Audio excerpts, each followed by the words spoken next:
Be me, 28F, living in the arts district of LA. Rent is $3,850 a month. I have a degree in communications that I haven't used since 2018. Current occupation, digital storyteller, activist, and full-time influencer. Stats 462K on TikTok, 115K on Instagram. A podcast with 300 weekly listeners. My brand is intersectional wellness. Basically, I complain about capitalism. I have convinced myself this is praxis. Life feels stagnant though.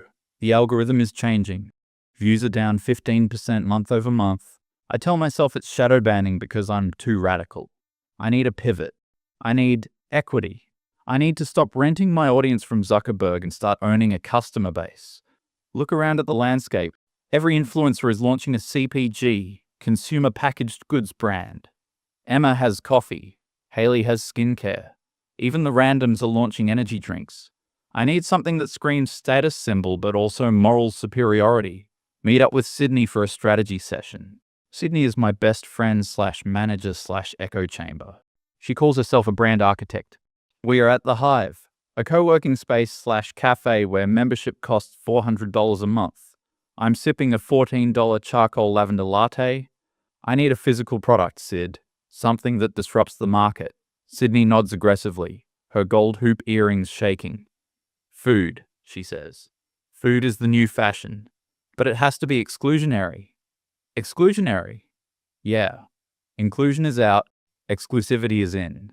You want a product that makes people feel better than everyone else just by buying it. We brainstorm supplements, too regulated, drinks, oversaturated, snacks. Bingo! Everyone eats snacks, but everyone feels guilty about it. I need to monetize that guilt. Cookies, but not fun cookies. Political cookies. Vegan, gluten-free, soy-free, nut-free, non-GMO, fair trade, carbon neutral. Cookies for the woman who wants to smash the patriarchy while watching Netflix. We spend 3 hours naming it. Femfuel, to Jim Bro, Matriarch Munch. Sounds like a horror movie. Goddess Glaze, it's perfect. Vaguely sexual, vaguely spiritual, completely meaningless.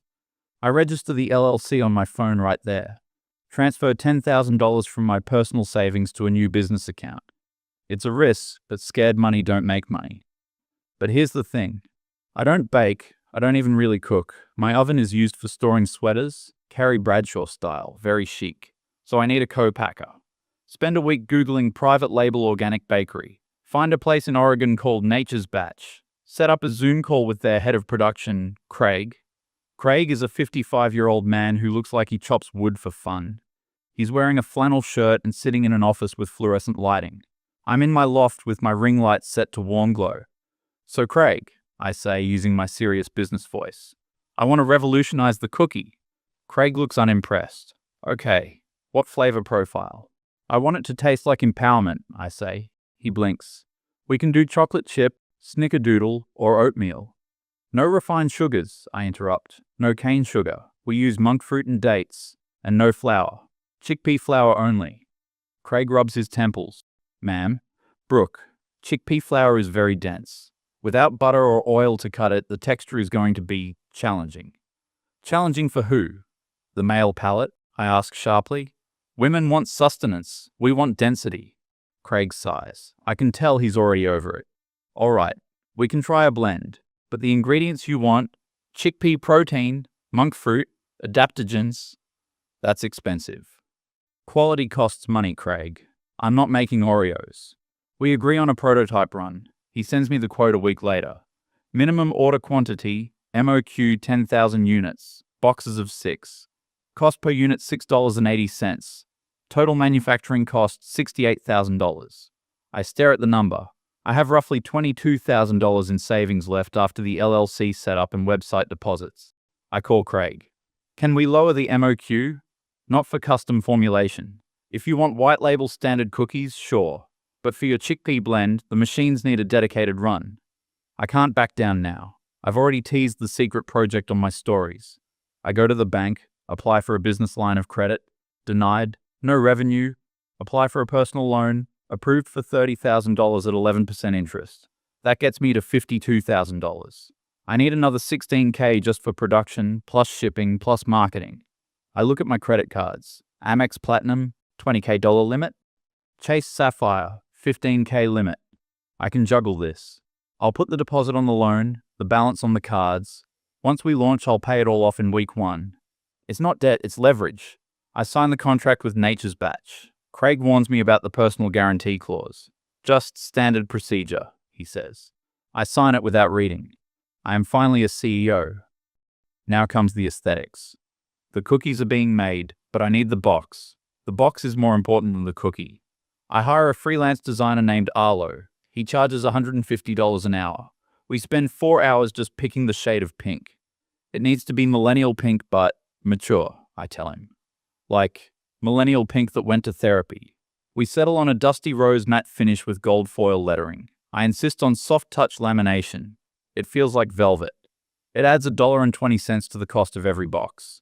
I don't care. The unboxing experience is everything. Michael comes over that night. Michael is my boyfriend of 2 years. He works in back-end IT for a startup. He wears cargo shorts and New Balance sneakers unironically. He is the most stable, boring man on earth. I love him, but I also resent him. He doesn't get the vision. I show him the digital render of the box. It's nice, he says, eating a slice of pizza. Nice? Michael, this is high art. How much are you selling it for? I hesitate. Sydney and I crunch the numbers. COGS, cost of goods sold, is nearly $8 with the fancy box. Standard retail markup is 4x. That would be $32. But we want luxury positioning. $38, I say. Michael stops chewing. $38? For a dozen? No. For 6. He chokes a little. Brooke, that's over $6 a cookie. That's aggressive. You don't understand the market, I snap. People pay for values. This isn't a snack, Michael. It's a statement. Okay, he says, putting his hands up. But are they good? Craig sent samples today. They're in the kitchen. Michael goes to the kitchen, opens the vacuum-sealed bag, takes a bite. He chews and chews and chews. He reaches for a glass of water immediately. It's earthy, he says, struggling to swallow. It's healthy, I correct him. It's very dry, Brooke, like sand. It's chickpea flour. It's supposed to be dense. He doesn't finish the cookie. I pretend not to notice. I eat one to prove a point. It is dry, but if I drink enough oat milk with it, it works. I convince myself it's an acquired taste. Production is finished. 10,000 boxes are sitting in a fulfillment center in Nevada. I'm paying $1,200 a month in storage fees. Launch day is set for Friday. I start the content rollout. Day 1. I've been working on this for 2 years. Day 2. The industry is scared of what I'm about to drop. Day 3. Reclaiming our health from the patriarchy. The comments are hyping me up. Queen, take my money. Finally something for us. I feel like Steve Jobs. I'm walking around the loft with a headset on, talking to no one, just to feel important. I tell Michael to book a table at Nobu for Friday night to celebrate the sellout. You think you'll sell out day 1? He asks. Michael, I have 500,000 followers. If 2% buy, that's 10,000 orders. The math is inevitable. I am high on my own supply. I draft a sold-out post in advance. Launch day, Friday morning, wake up at 6 a.m. Can't eat, too much adrenaline. I put on a power suit, white blazer, no shirt underneath, set up the tripod, go live on TikTok at 9:55 a.m. Views, 4,100. This is it, guys. I am literally holding back tears. This has been such a journey. I hold up the box, the gold foil glimmers in the ring light. Goddess Glaze is finally here. 10 a.m. The site is live. Go, go, go. I have the Shopify dashboard open on my MacBook Pro. I'm ready for the dopamine hit. Waiting for the graph to spike. 10:01 a.m. Sales, 4. Revenue, $152. Okay, lag. It's just lag. 10:05 a.m. Sales, 18. I keep smiling at the camera. Oh my god, you guys are crashing the server. Keep trying. If it loads slow, it's because there's too much traffic. The server is fine. Traffic is moderate. 10:30 a.m. Sales, 62. I start doing mental math. 62 boxes out of 10,000. That's 0.62%. The stream view count is dropping. People clicked the link, saw the price and came back to the stream to comment. $38 plus shipping? Girl, I love you, but I am not paying $50 for cookie. Is this a glitch? It says $38. I laugh nervously. Guys, quality isn't cheap. We pay fair wages. We use premium adaptogens. Someone comments, adaptogens taste like dirt. I end the stream at 11 a.m. Total sales, 84 boxes. I sit in silence. Sydney comes over at noon with champagne. Happy launch day, she screams. I look at her. We've sold 84 boxes, Sid. She pauses, popping the cork. It's a soft launch. It bills, don't worry. The evening crowd is where the money is. We drink the champagne. I refresh the page every 30 seconds. 1 p.m., 92 sales. 2 p.m., 94 sales. It has stopped. I have 9,906 boxes left. They expire in 90 days because I insisted on no preservatives. The panic starts as a cold knot in my stomach. The weekend passes. I'm getting desperate. Total sales by Sunday night, 142 boxes. I have generated roughly $5,400 in revenue. I owe the credit card companies $35,000. I owe the personal loan $30,000. I have the warehouse fees. And rent is due in a week. I start spiraling. I post more aggressive content. Why are you hesitating? Invest in yourself. Stop buying toxic sludge and buy Goddess Glaze. The comments are turning on me. It's the price, bestie. Read the room. The economy is in the toilet and you're selling gold-plated hockey pucks. I start deleting comments, blocking people. Monday morning. I get an email from Shopify. High volume of abandoned carts. I try a discount code, Goddess20 for 20% off. I get 3 sales. I'm sitting on the floor of my loft surrounded by the 50 promo boxes I kept. I eat another one. It really is dry. It sucks the moisture out of my mouth like a sponge. The trigger. Wednesday, day 6 post-launch. Sales have flatlined at 0 for 24 hours. I am refreshing my notifications, desperate for engagement. I see a comment on my latest reel. A video of me crying about entrepreneurship is lonely. User, alphalogics_99, comment, LMAO, imagine going bankrupt over woke cookies. Get a real job. Broke behavior.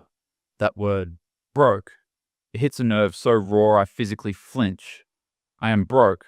I have $600 in my checking account. I am drowning in debt. But I can't let a faceless anime profile call me broke. I see red. I react. I hit reply with video. I don't put on the filter. My eyes are puffy. I look manic. Let's talk about this, I say, voice shaking with rage. I am so sick of men in my comments telling me how to run a business. I stand up, pacing the loft. You guys scream broke at any woman who knows her worth. You say $38 is too much? Really? You will spend $60 on a video game. You will spend $100 on a bar tab. You will spend thousands on a car that makes vroom vroom noises to impress other men. But a woman creates a luxury product, a product that nourishes, and suddenly you're all economists? I lean into the camera, eyes wide. If you think $38 is expensive for a box of premium artisanal cookies, then you aren't the target audience. You're just telling on yourself. If you can't afford it, just say you're a broke boy and move on. Leave the luxury goods to the people who have money. Go eat your Oreos, you broke boys. I post it. I feel a surge of power. I put them in their place. I go to sleep feeling vindicated. Thursday morning. Wake up to my phone buzzing continuously on the nightstand. It's vibrating so hard it's moving across the wood. I pick it up. Twitter notifications, 99 plus. TikTok notifications, 99 plus. Instagram, 99 plus. My stomach drops. I open Twitter.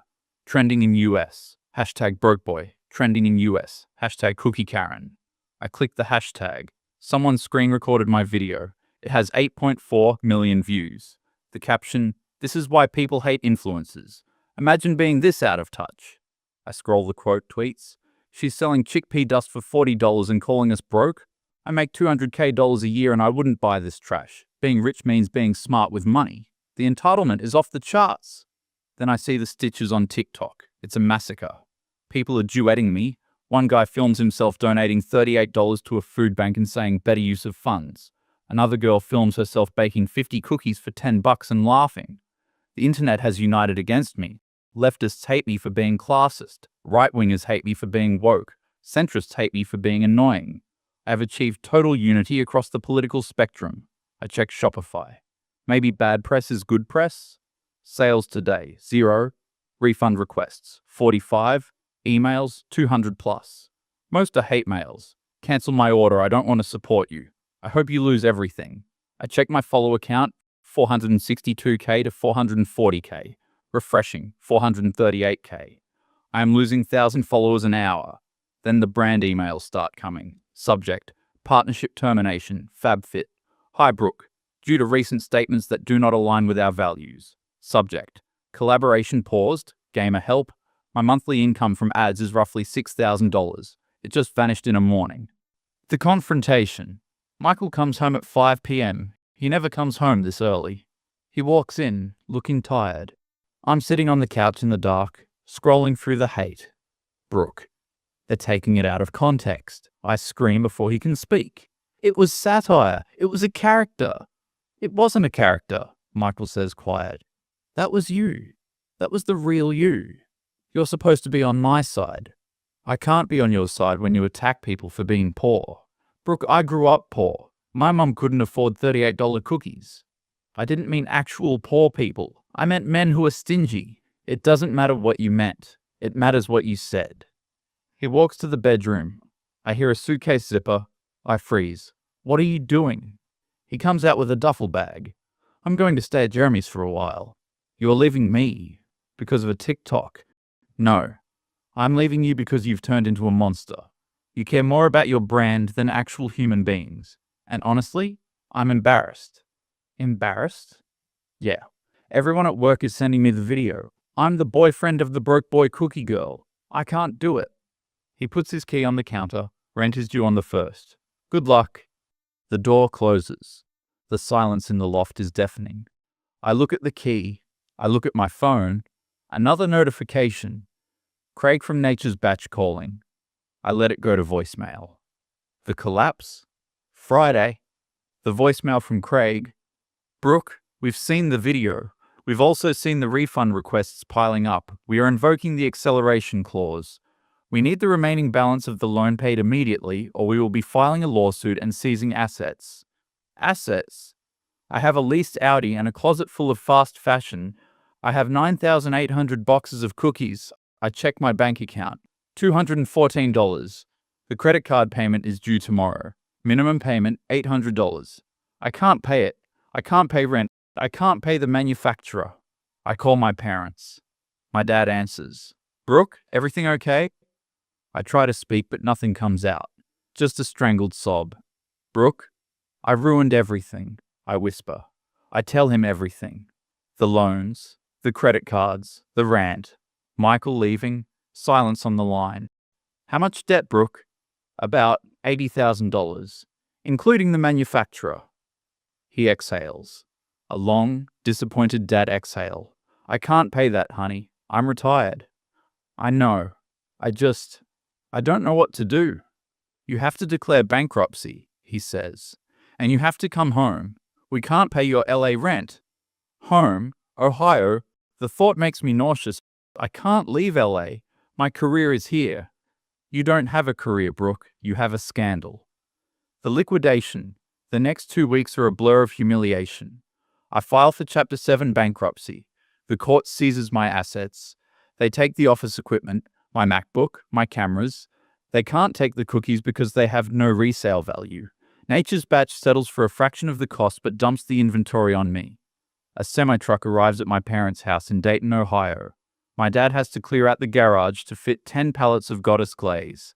I sell my furniture on Facebook Marketplace. The raw industrial aesthetic doesn't sell well. I get $400 for the couch I paid $2,000 for. I pack my clothes into garbage bags. I drive the leased Audi back to the dealership and hand over the keys. Voluntary repossession. I take a Greyhound bus to Ohio because I can't afford a flight. 36 hours on a bus, sitting next to a guy who smells like onions and stale tobacco. I scroll TikTok on my cracked iPhone. Sold the new one. The broke boy meme is still going. Someone made a remix of my rant set to a trap beat. It's #1 on the viral charts. I am famous. But I am the punchline. The new reality. Living in my childhood bedroom. It still has One Direction posters on the wall. I am 28 years old. I apply for marketing jobs. Remote work, social media manager, anything. I get interviews. They go well until they Google me. Wait, are you the cookie girl? The interview ends shortly after. I am unhireable in the corporate world. I need money. My dad tells me his friend owns a plumbing supply warehouse and needs a receptionist. It's not glamorous, Brooke, but it's a paycheck. I put on a pair of old jeans and a plain t-shirt. I drive my mum's Honda to the interview. The warehouse is dusty, loud, and smells like oil. The owner, Eddie, is a 60-year-old guy with grease under his fingernails. He doesn't have TikTok. He looks at my resume. Digital storyteller? What is that? It means I wrote copy for websites. I lie. Can you use Excel? Yes. Can you answer phones without being rude? I wince. Yes. $16 an hour. Start tomorrow at 7 a.m. 7 a.m. I used to wake up at 10 a.m. Couple months later, I am sitting at the front desk of Miller Plumbing and Heating. I answer phones. Miller Plumbing, this is Brooke. I log invoices. I make coffee for the guys. My nails are bare, no acrylics. My hair is its natural brown, no highlights. I am invisible. And honestly, it's kind of peaceful. No one expects me to have an opinion on geopolitics. No one cares about my skincare routine. It's lunchtime. Eddie walks in carrying a pink box. My heart stops for a second. Pink box. But it's not mine. It's Dunkin' Donuts. Hey, grabbed a dozen for the crew, Eddie says. Help yourself. I walk over. The box is open, glazed, chocolate frosted, jelly filled. They are mass produced. They are full of sugar and gluten and chemicals. They cost probably $12 for the whole box. I pick up a chocolate frosted one. I take a bite. It's soft, it's sweet, it dissolves in my mouth. It tastes like childhood. It tastes like happiness.